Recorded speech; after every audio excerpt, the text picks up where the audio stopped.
Hello, and welcome to Follow Your Curiosity, where we explore the ups and downs of the creative process and how to keep it moving. I'm your host, Nancy Norbeck. I am a writer, singer, improv comedy newbie, science fiction geek, and creativity coach who loves helping right-brained folks get unstuck. I am so excited to be coming to you with interviews and coaching calls to show you the depth and breadth both of creative pursuits and creative people, to give you some insight into their experiences and to inspire you. Today's guest is André Jackson. I've known André for a pretty long time, since he was 12, in fact. André went to school for fashion design and switched to fiber art in graduate school. If you're not familiar with fiber art, stay tuned, we explain. André is one of the most thoughtful, wise, and creative souls I am privileged to know, which is all the more astonishing given that he's still just under 30. This interview is a treat. Enjoy. I am talking to André today, and André is a little bit different because I have known André since he was in 6th grade. And I don't want to think about how long ago that was, André. That's probably wise. I was mentioning to a mutual friend, one of my former teachers, that I graduated from high school a decade ago. Mm-hmm. And she couldn't believe that it had been that long. I know. I'm right there with her.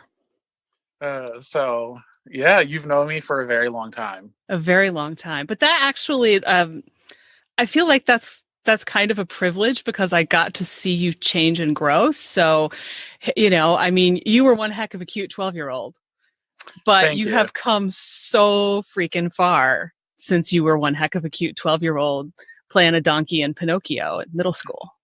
I like to think so. I really do like to think so. You have, but I'm curious because you were in the middle school play. That was, I think, where I first met you. Mm-hmm. And so you obviously knew, I'm sure way before you were 12, that you wanted or needed to do creative things. Yes. So I'm curious about how you discovered that, and you know what happened when you said, "Hey, I want to sing, I want to act, I want to make stuff," when you were little. Well, it's been a journey. I think each of us knows that we need to create and make things. I think that creativity is one of the kind of innate needs we have coming to this world. Mm-hmm. Not that when you're a kid, you're thinking of it that way. You just know what you like to do and what makes you feel joy. And so early on, I just liked to draw. I was one of those kids that drew on walls, drew on paper. Like I drew on anything. It really didn't matter what it was. And I got into a lot of trouble for that. And I knew kind of early on that basically as soon as I knew you could be an artist, I wanted to be one of those things. The unfortunate thing about being a kid is that people bring their own kind of baggage to your dreams. Yeah. And, you know, because each of us goes through a point where reality has to be kind of broken to you, mm-hmm. We feel it necessary to do that for someone else. Because I think we believe that the sooner we tell a kid that, hey, you have to be able to make money, the less it hurts. And it really doesn't hurt any less to have someone say, well, you can't really do that because you won't be able to support yourself. And so that was kind of hard, but I have the type of personality where I kind of see the problem and try to figure out my way around it. And so as a kid, I was like, you know, flipping through a career book, and I always tell this story. Flipping through like a Dr. Seuss style book about careers. And there is one where there's a fashion designer and there's a drawing in front of her. And in my mind, I'm like, okay, so I could draw and make clothing and support myself because people always need clothes. Mm-hmm. And so that kind of started me on the path toward studying fashion and being interested in clothing. which, that from there it kind of branches into a lot of different things. Because all of my interests are about what we put on, who we are, who we want to broadcast we are. Basically all the things I talk about in my work now. Yeah, and I should have said at the beginning, and I don't know if you're going to like this when I say this, but it's true. André is way smarter than me, and André thinks way more deeply about how all of these things come together than most people I know, which is part of why I wanted to talk to him. And you know what? It took me a very long time to realize that not everybody does that. Yeah. That's like one of the problems with kind of having a one-person experience in a world of billions. Mm-hmm. You think everyone is living the kind of same life you're living. And so for a long time, I really thought that, other people saw clothing the way that I see it, and other people saw kind of different human experiences as all being pretty much equal. And, finding respect in, making and art and how important they are, to our well-being. Yeah, definitely. And that's actually part of why I do this podcast, because I think that there's a lot that is out there that people don't see in places where they don't see it. They think of art and creating as painting or dancing or acting or music, and don't see it in the other places that, actually, engineering is really creative. Science is really creative, and we divide things into little categories at our own loss. At our own loss is such a great way to put it. When I was doing clothing more frequently, I was using math and, geometry every single time I had to make a pattern. Like, figuring out how to get cloth, which, is flexible, but not as flexible as you think when it comes to getting it to go over one curve at one direction, then go over a different curve at another direction. Like, your body is all curves, and getting this flat material to conform to a body is a lot of math and geometry and, physics in some places. And so, I'm not going to say I'm a mathematician or anything, but having to work through my creativity in such a kind of analytical way was a little bit difficult for me at times, because I think we've tried to divorce how those two work together for really everyone. Yeah. I mean, it's the same thing, people who do code will tell you all the time. Like, you think it's just, straightforward numbers, and, listening to them, it's to them, it's art, because they have to figure out how to put it together, and it's unique to each person doing the different code. And it's really no different than any other art form. That's really cool. I'm glad you brought that up. I'm glad you brought up everything. That's why I wanted to talk to you. So, because I knew you would. You have a really, really serious talent for seeing all of the stuff that most of us miss. I will take that as a profound compliment, because you should. I don't know how to put that on a business card just yet, but I feel like it should be on there. It probably should. I mean, getting back to something that you said a couple minutes ago when we were talking about being a kid. I mean, I never really thought about the idea that, we all have that reality check, and somebody tells us, oh, that's great, but, don't get your hopes up, because you can't do that and make a living.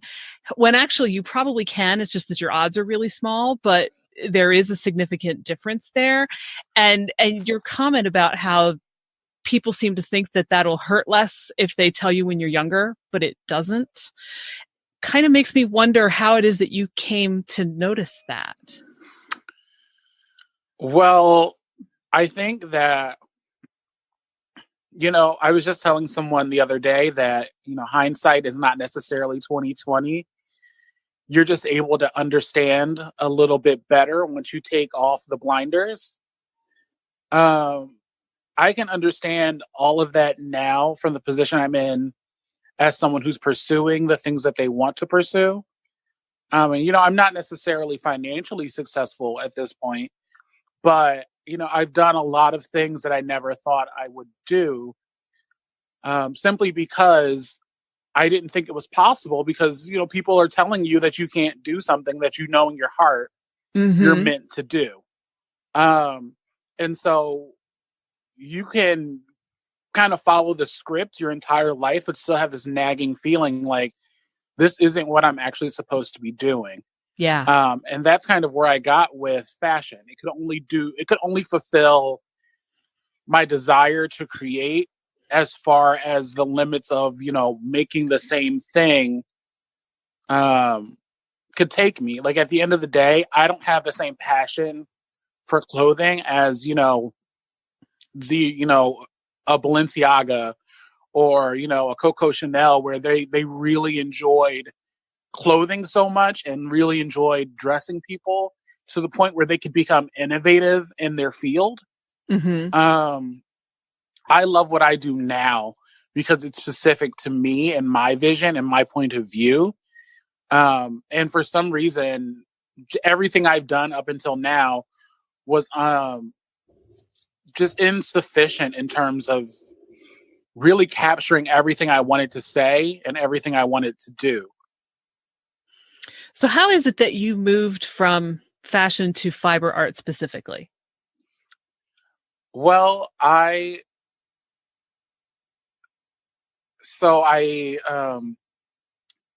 this will take me back to finishing my first degree. I thought I was going to be doing fashion. I have a BA in fashion and I was looking at grad school for fashion. I was like, I want to teach someday. I really love, impacting other people, getting them to also be creative. So I'll kind of apply to schools and apply to jobs and kind of figure out where it all kind of falls. And so I eventually got into Savannah College of Art and Design, into their fashion design program. And I did that for about a year and a half. And it was just not a good fit. I was working way harder than I should have been. That kind of old saying about putting, the square peg and, the triangle or whatever it is. I was really trying to force something that wasn't working. But since we had electives, I was going over to the fibers department and taking those electives, and it felt like a much better environment for me to be talking about the things I wanted to talk about. There wasn't pressure to make the same thing every quarter. The freedom really opened up a lot of different aspects of my creativity, aspects of my personality. And so really all the work that came out of that was as much a surprise for me as probably anyone else. Well, I want to hear more about pretty much everything you just said, but I think first we should explain to people who might not know what fiber art is, what that means. Well, it's a little bit difficult to explain. On the base level, fiber art is known for being essentially art that deals with textiles and textile processes. So, spinning, weaving, felting, knitting, crocheting, anything that deals with fabric, it's considered fiber art. But I like to understand it as the materials and the processes and the history of basically materiality. Not to be redundant, but I can go to Home Depot and get vinyl tubing, and that's still fiber work. Someone has to design how those materials get made. And while most programs in fibers deal with textiles and those things, some of those programs in textile design are science programs. They're the chemicals of making man-made fibers. And so fibers really can mean a lot of different things. But for me specifically, it's about, the history of the processes, the history of the materials, and the history of fibers in general. But that's not to say that you're just a historian. No, not at all. I would not necessarily say I am a historian. But I think that it's the history that adds the layers of context to my work. I personally believe if you're not familiar with history, you can't really understand the present. Mm-hmm. And so I try to understand a lot of the history of, my artist faves, history about identity and how we understand it. Because all of that adds into kind of how we got here and what's lacking. Ooh.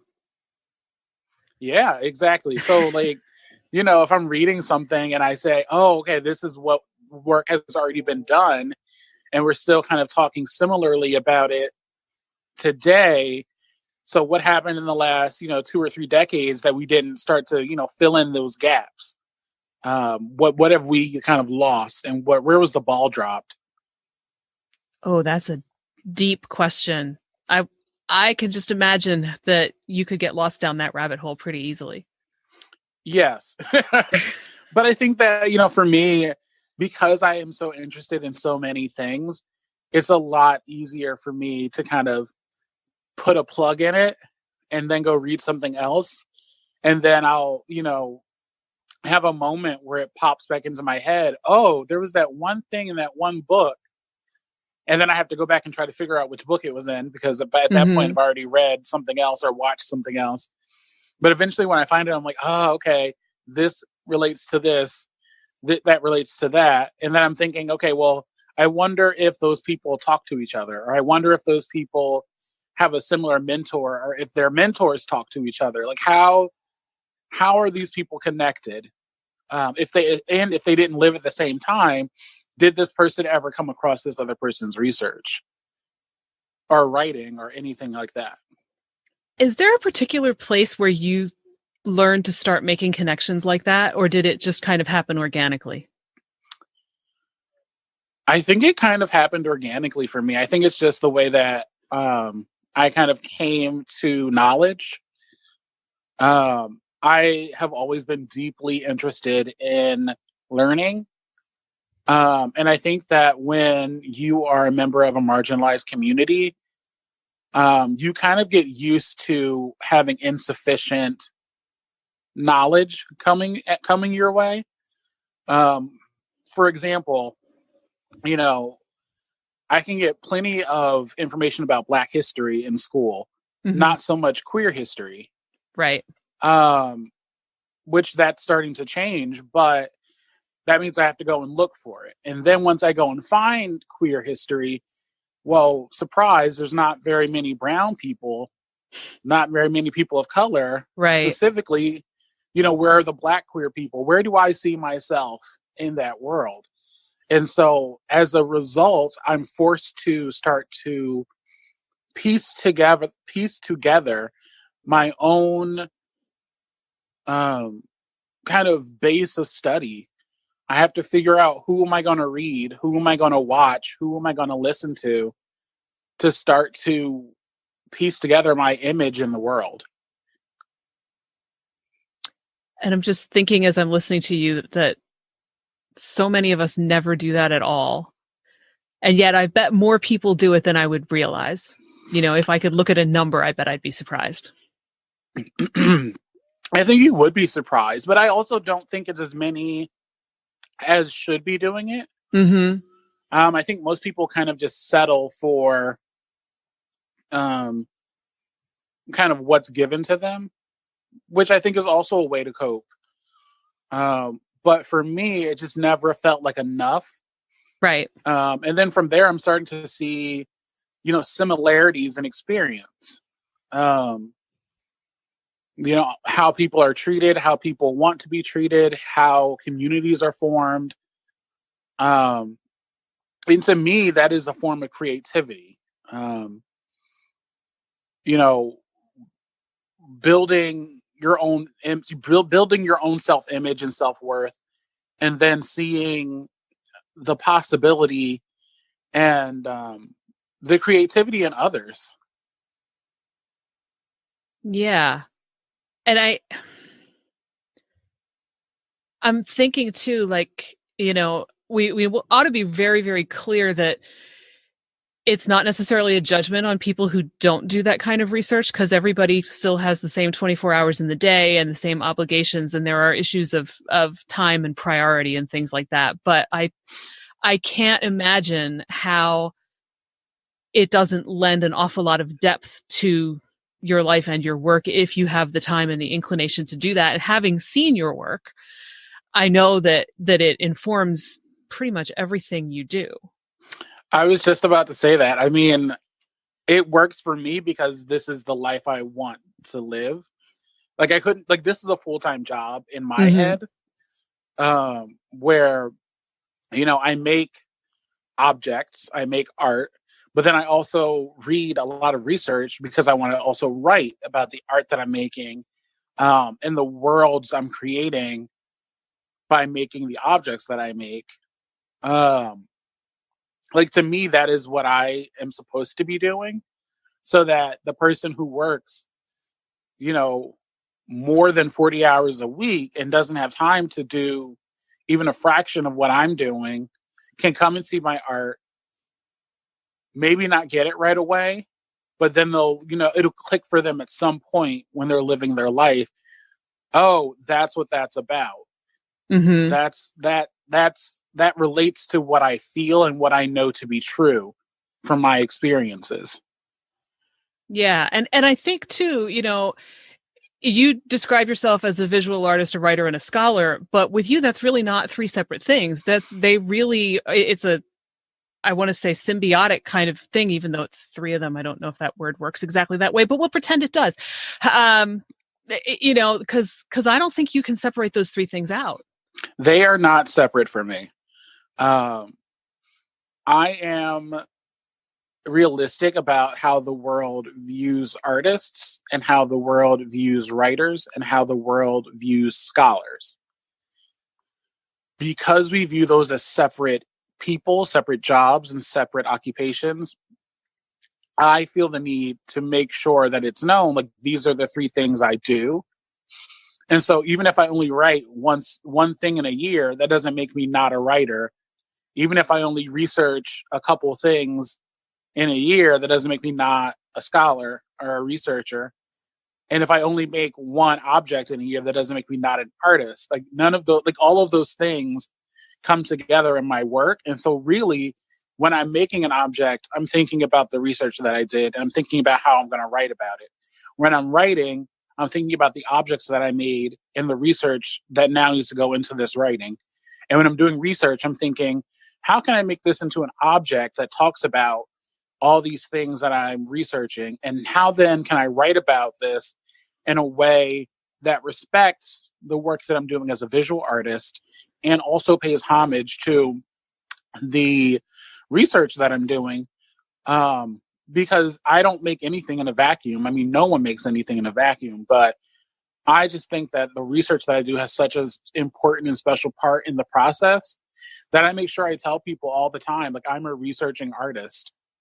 Mm-hmm. Like, none of the work that I do starts in my head alone. It starts from my experiences. I will always say that, but the way I get to the final object is to read about other people who also have similar experiences or can help me break down my experiences in a way that's relatable to other people.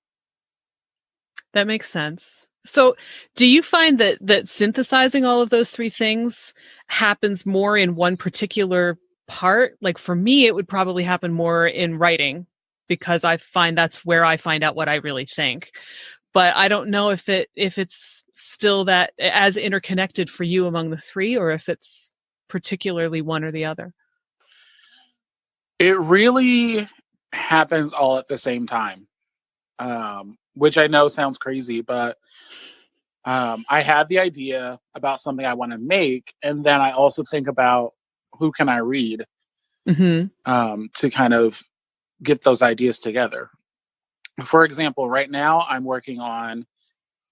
personally working through my relationship with masculinity as a person who was assigned male at birth, who is gender nonconforming.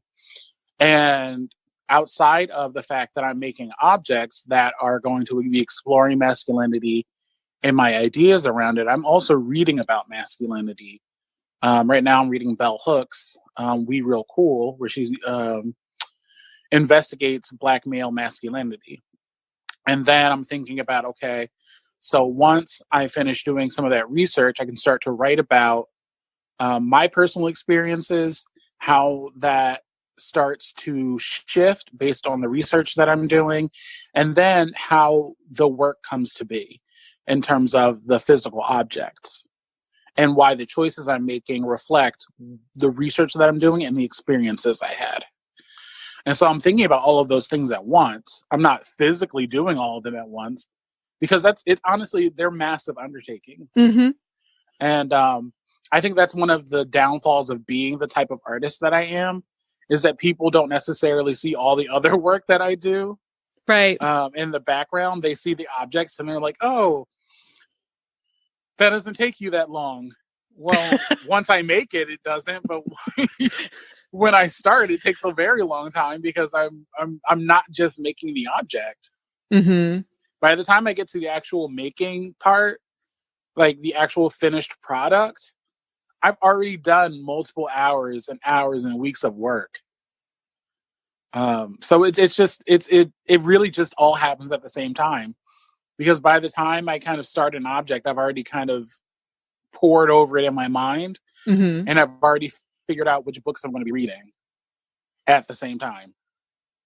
Yeah. So if you're reading at the same time, how much does the final product the product that you had in mind when you started reading change as you're reading? I have to imagine that happens at least some of the time. All the time. Yeah. Absolutely all the time. Because basically I go into it and I have one idea of how I want the work to be received. And then as I'm working and reading, I'm thinking, well, that's different than what I initially thought, or, that's really important. I need to add that into this piece. Or if it's a series, okay, well, this piece is almost done, but this next piece needs to completely change in order for the conversation between the two pieces to reflect this new information or this nuanced information. Does that get in your way, having to alter like that, or are you just used to it by now? I'm pretty used to it. I basically have ideas and I think that I know exactly how they're going to go, and then they just don't end up that way.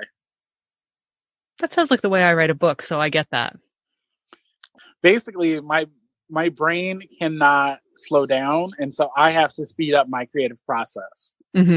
Some people can, research and then sketch and research some more and sketch some more and refine and then test, then go back and finalize their sketches, then make their first prototype, and then they finally are at the end result.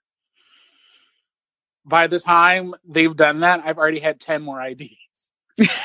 And I don't want to lose them. Right. And so that, and that's part of I've started, rather than forcing my mind to work in a way that it doesn't want to work, I've just started adjusting the creative process to include how quickly my mind processes some of this information. Well, your mind kind of has to process it quickly because, good grief, you're taking in a lot. I am. Well, and I'm taking in a lot of concepts that are not visual concepts.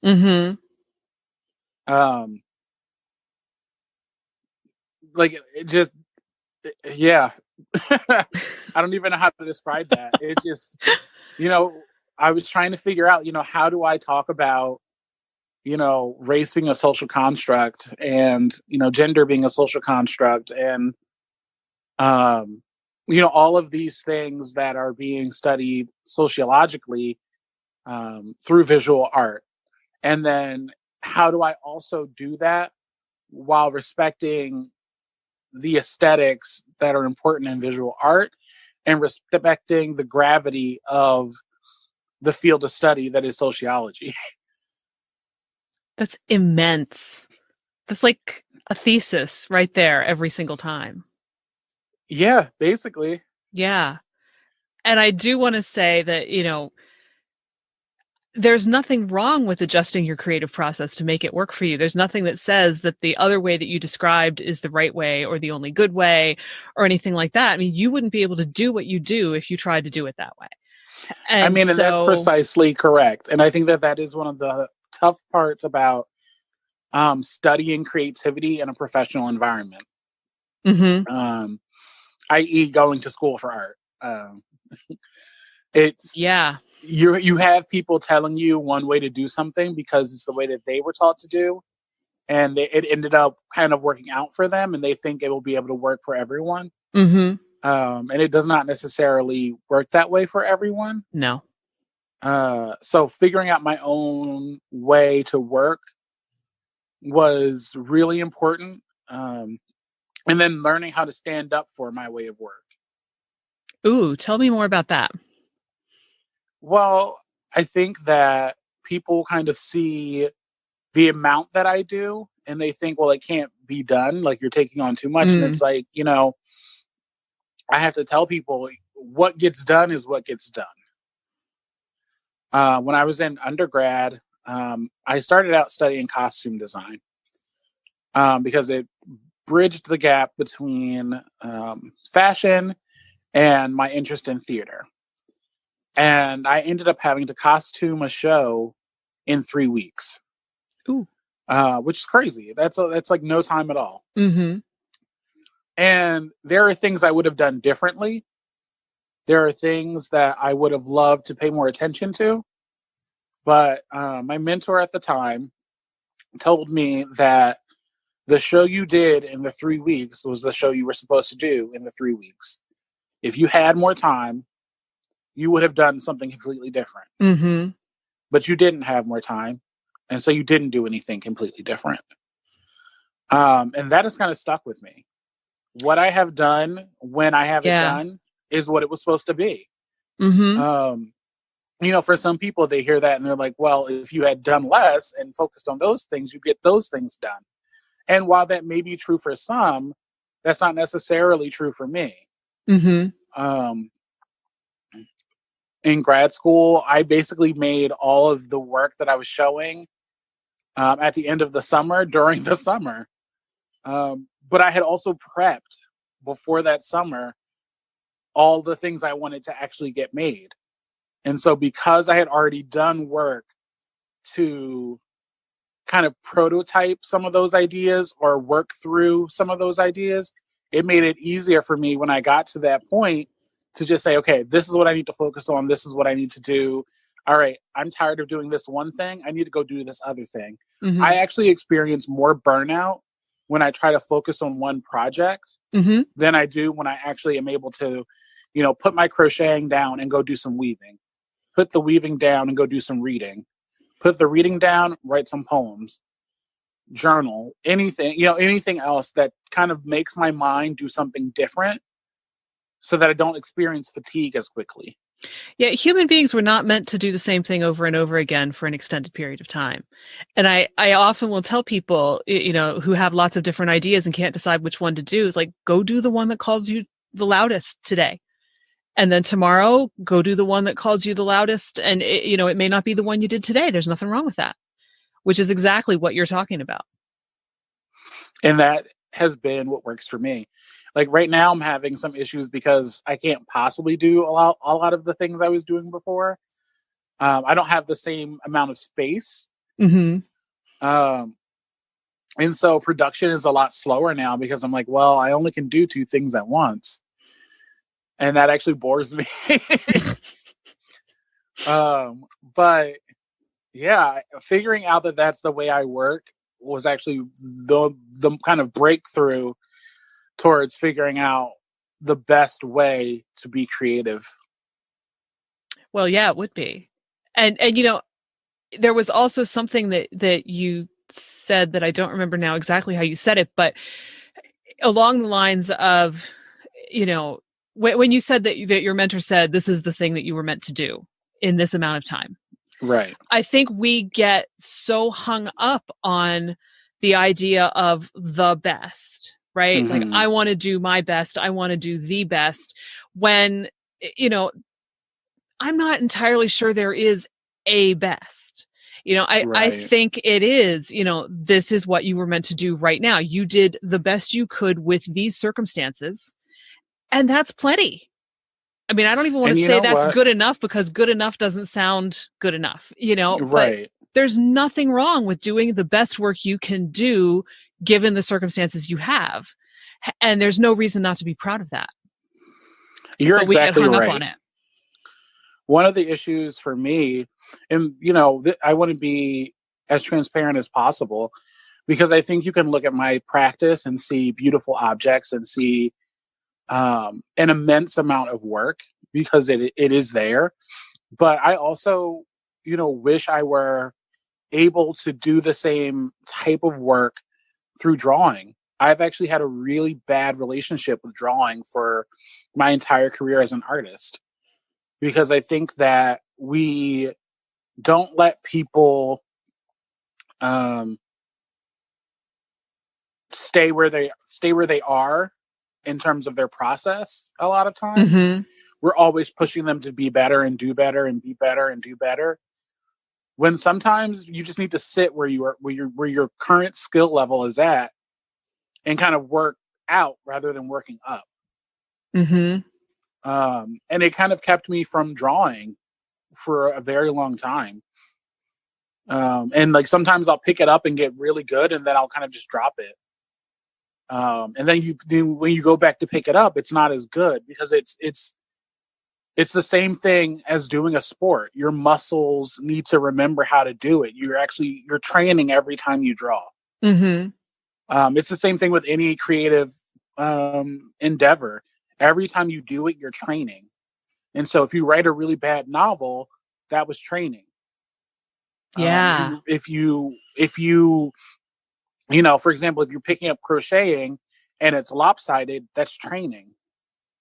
Everything you do is training. And so in October, I got a floor loom, and I hadn't really been on a traditional floor loom in a year at that point. And so every time I go to put on a new warp, I make mistakes. And I don't take it all off. I just keep going. I fix the mistake, because I know that that's training.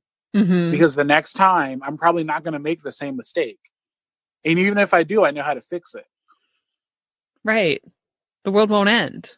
Exactly. And so I'm hoping to pick up a drawing practice again that is more forgiving and kind to myself, because we all deserve to be a lot kinder to ourselves when we take on something that we're not good at.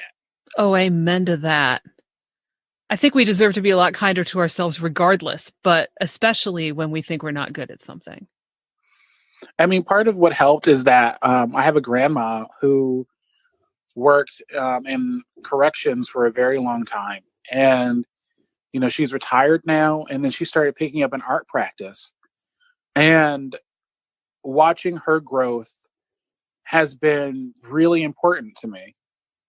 She looks at videos on YouTube, she buys books, and she just tries everything she wants to try. There's no pretense, there's no preconceived notions about what she can and can't do. She just does it. Mm-hmm. And it's beautiful to see the growth. It's beautiful to see the joy she gets from doing it. And it's also nice to see how long it takes to grow for some people. Because for some, they can pick up art very quickly. They can pick up multiple media and just be really great at understanding how they all work. But for some people, it takes longer. And so that's kind of what I've been learning as an, I guess, professional artist and more advanced artist. I say those with quotation marks around them. Yeah, but I think we're pretty much on the same page there, because I really want to take the judgment out of creativity, because it's so easy to judge ourselves by other people's stuff, by how long it takes versus, it takes me, say, 3 years to learn how to paint stick figures, because it's me, it might. Whereas, somebody else is going to be able to sit down and do a master portrait in 3 years. And if I sit here and I say to myself, well, I'm terrible because I can't do that, and I've been at it for 3 years too, what good does that do? What does that even really mean? That really is so important for people who are creative to understand, because I think that we get so hung up on the end result, we don't appreciate where we currently are. At least you're picking up the pen or the pencil or the paintbrush or the crochet hook. There's someone who didn't even do that, and they want to do what you're doing. Yes. And like you said about your grandmother, it's about the joy, really. If you're not getting joy out of it, why are you doing it?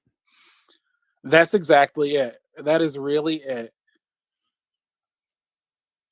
So I want to make sure that we get to talk about, the things that you've referred to already about what you want to say with your work and your greater mission. So can you get into some of that for us? What specifically do you mean? Well, I was kind of leaving it for you to decide, but you mentioned growing love for marginalized communities, and I'm guessing that that's a lot of what you're referring to about saying things with your work. So yes. If not, go wherever you like.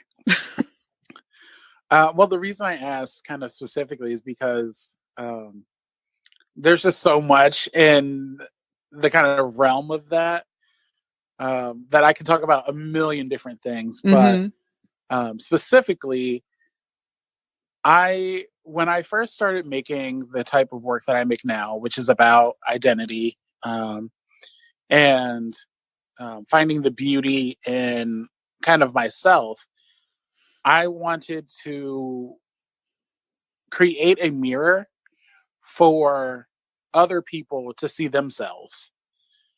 And I'm going to say surprisingly that's worked, mostly because I wasn't necessarily sure how to actually go about doing it. I just made the work. But I think that as odd as it sounds, and I'm sure you've heard this before, specificity is universal. The more specific we are about our experiences, the easier it is for people with similar experiences to pick up on them. And so I like to make sure things I make are beautiful. I like to make sure that they're aesthetically pleasing. But I also like to make sure that they deal with some of the difficult conversations that we don't want to have.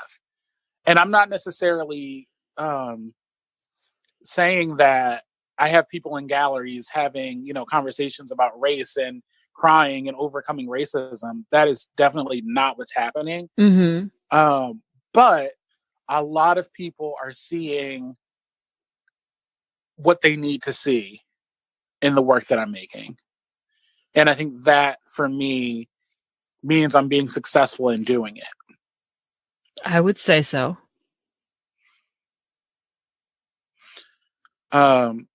And so pretty much what I'm hoping to continue to do is to have the conversations with myself that I want to be having with other people through my work. And so, what are my hangups about, gender? What are my hangups about race? What are my hangups about sex and sexuality? And then, what is the joy in all of those things? Like, what am I proud about? What am I excited about? And what exactly do I love about the world and about really just what do I love about making art and being creative. And I try to put all of that into the pieces that I make. Seems fair. So how have you seen that impact people who've seen your work? It's been interesting. The funny thing is I've actually been able to show my work at my two alma maters. So I got to show the work at my high school and my undergraduate institution. And at my undergraduate institution, I had a young woman walk up to me and say that she felt seen by the work because she has locks and she gets treated a certain way because of how her hair is. And to have someone celebrate it in the way that I did made her feel special. Sure. It made her remember all the times she didn't feel special and told her that those times were not because of her, but because of the other person. And that she is beautiful and that her hair is beautiful and, you know, people love her and she's deserving of that love. I mean, now she didn't necessarily say all of those things specifically, but you can tell how someone's feeling by what they decide to tell you. Sure. You know, she was very emotional about it and I was not expecting that necessarily. Yeah, that's got to be pretty powerful to hear. It was because I don't have that experience necessarily. And to have someone feel seen by the work that you're doing, even though you're not necessarily specifically speaking to their exact experiences, is very humbling. And, you know, I've had people tell me that they've seen my work and cried, and like, I don't really know how to respond to that because that is definitely not my intention. But I think that if you can have a kind of moment with yourself with my work, that is kind of my goal. That something in what I'm doing allows you to have a moment of peace with yourself. That's beautiful. That really is, I think, the ultimate goal. That's one heck of an ultimate goal, my friend. I mean, I think that I think that that's how art should be. I think you should be able to have a kind of no pretenses moment with a piece of work. And I think that sometimes the way we talk about art and the way we think about art makes it difficult for people to do that. Yeah, we make it this big, overblown, super important philosophical thing. We do. And we also make it difficult for people to say they don't like something. Yes. Like for a very long time, I did not understand photography as a medium. For a very long time. And it's only because I wasn't seeing photography I liked. Makes sense. And I didn't know that. It's the same thing with abstract art. You're just not going to like some of it. Yeah. Like, we're not everybody's audience. And like, you know, it's the same thing with any work of art. You just sometimes are not going to like it. And it has nothing to do with you as a person. But we make it about that. It's like, oh, well, you're not smart enough to understand what the artist was trying to do. It doesn't matter if you understand what the artist was trying to do or not. At the end of the day, you're creating the experience you're having with that work of art. That artist isn't there to tell you, oh, I like painted 18 layers of purple and then I put one layer of green over it. And that's why this is like a wonderful piece and it's groundbreaking. Like, if you're not there to tell that person that, they're going to take what they take from it. Right. And if they don't like it, they don't like it. Yeah. Art shouldn't be a yardstick for your, what's the word I want? worthiness. Oh, it definitely shouldn't be. It really just shouldn't be. Like, I see a lot of landscape art and I'm just like, I take no joy from this. I appreciate that you took the time to paint it, but it doesn't speak to me personally because I don't necessarily have that relationship with nature that I think it takes to do that kind of reverent art. Same thing with, paintings of cities. I'm like, that's cool. It takes skill. It doesn't speak to me. And that's okay. Right. Absolutely. So we're almost out of time here, but there is one question that I want to make sure I ask you. Yes. So going all the way back to the beginning with that conversation where reality is introduced to a child, what would you say to yourself in that moment now, if you could? I would say that you should follow your I don't want to necessarily say follow your heart per se, but I think follow your passion is a little bit more accurate. And I think most people do mean follow your passion when they say follow your heart. But I think at different points in my life, I was passionate about different things for different reasons. And I think because I followed where the passion was taking me, I've ended up where I am now. But sure. I think that knowing that sooner is helpful. Because there's plenty of people who wanted to do things when they were kids that are not doing those things now. And I would say probably half of them are completely happy they're not doing those things. My mom likes to tell a story about how I said I wanted to be a ballerina, football player, doctor, cop. Because when you're a kid, you're like, I want to be all the things I see in the world. Because I see them, not because I actually want to necessarily be them. And so I think when you're following your passion, it all kind of lines up. Because, every now and again, I think about the different classes I've taken, the different papers I've written, and I think about the work I do now. And I'm like, I was laying the groundwork for that in 11th grade, or I was laying the groundwork for this in 6th grade. I see the little breadcrumbs that kind of add up. It's kind of like what you said before. It's all training. It's just you didn't know that at the time. That is 100% correct. 100%. Well, I think that's a great message for everybody, regardless of how old they are. Absolutely. It absolutely is.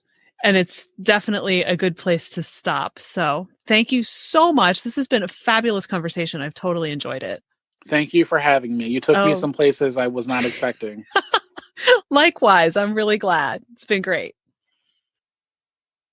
That's this week's episode. I'm so grateful to André for joining us and to you for listening.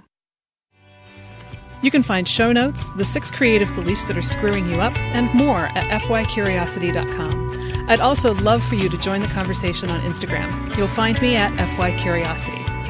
Follow Your Curiosity is produced by me, Nancy Norbeck, with music by Joseph McDade. If you like Follow Your Curiosity, please subscribe, rate, and review on Apple Podcasts or wherever you get your podcasts. And don't forget to tell your friends.